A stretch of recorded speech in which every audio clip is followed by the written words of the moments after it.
What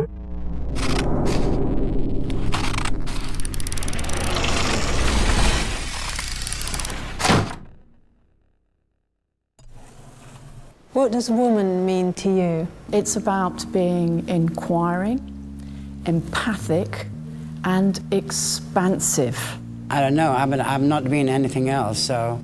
Expansive, you know, because culturally there's quite often a directive for women to be reductive.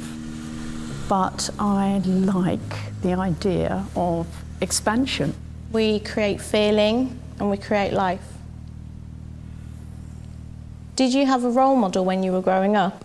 Yes, I did. And that was Emma Peel in The Avengers. My role model was Olga Korbut. She seemed very exciting and disciplined and talented. She was a brunette, and that was important because there's a lot of blondes on the telly in the 60s. I went to a non-school, and the headmistress really believed in women. She was like a warrior. People like Oprah. She was well-read, she was intelligent. I remember being a kid and watching her chat show and seeing her little cartoon of herself at the end of it where she pulls her name and it kind of bumps her hip, and thinking, she's got like a cartoon of herself, like that's major, like she's powerful. Very can-do woman. Clothes, flat boots quite often with high leg kicks. I felt like I could relate to her and aspire to be like her. I was interested in gymnastics, but she was very strong and seemed sort of almost like a fairy. She pushed us to really educate ourselves.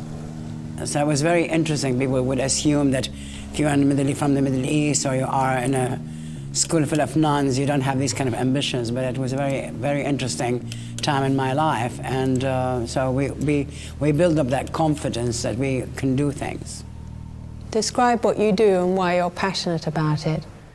I work in fashion, and it is a fantastic carrier for messages. I design all sorts of clothing. I like to experiment with how I can sort of change a mood. I started a nail salon called War Nails. I do architecture. I've always wanted to be an architect. Despite all the hurdles and the difficulties, I still think it's a great profession. I love doing it. There's nothing more exciting for me than trying to make space. A place where conversation would happen and projects would be born, and we would do things like have gallery shows and book launches and record launches. When did you realize that you are good at what you do? What do I do? Every day I have a kind of little conversation about that and think of something that I've done that I like, and then think, yeah, I'm good at what I do. When somebody can respond to something that I've put out there. When I was in my 4th year studying architecture. I kind of knew from when I was 12 that I was going to achieve good things, and I pretty much plotted out my life to be where I am now from age 12. I understood what I could do, but it took a long time, you know, to think that way, that I'm good at it. How has your outlook changed over your career? I appreciate creativity sort of more than ever. I see the beauty that people make. Children definitely change your outlook. My ambitions are still the same. But I also see the corporatization of creativity and the driving force of money over everything. When I was like 15, I'd think, when I'm like 30, I'll have a baby and I'll be sending emails and the baby will just be sat on my lap and it'll be fine. And I just really had this impression of a lifestyle and career that I feel I've really achieved now. But what I wasn't anticipating was how much I loved being a mum. Like, I love it. How do you think your work influences younger women? I hope my work makes them feel really good. My work is my clothes that I design, and I hope it makes them feel confident and empowered and sexy and intelligent.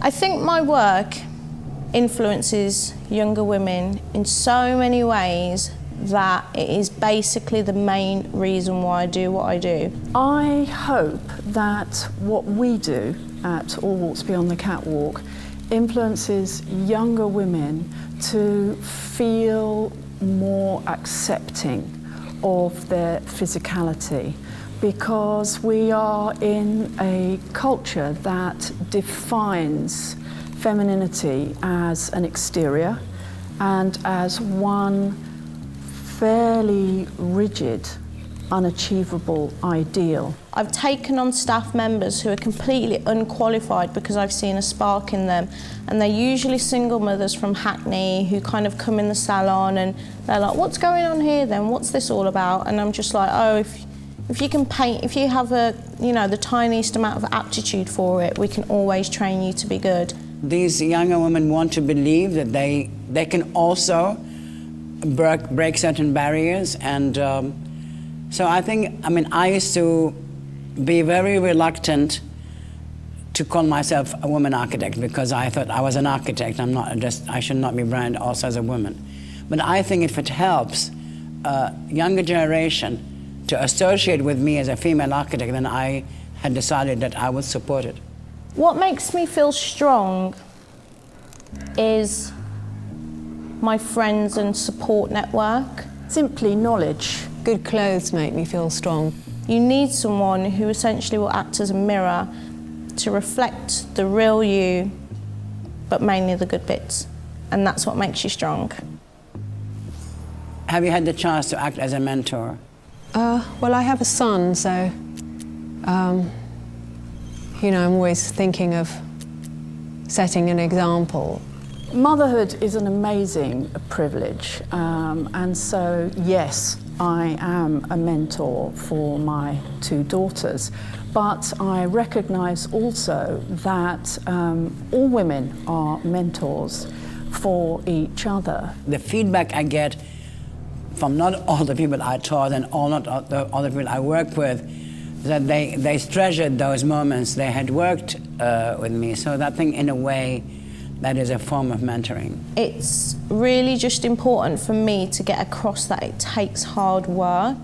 Lots of girls are really interested in the kind of lifestyle and money aspect of what I do, and sometimes that's really heartbreaking because they're fed all of this imagery, and it's the instantness of the achievement that has completely changed the culture of how people approach work right now. What's the best piece of advice you've ever been given?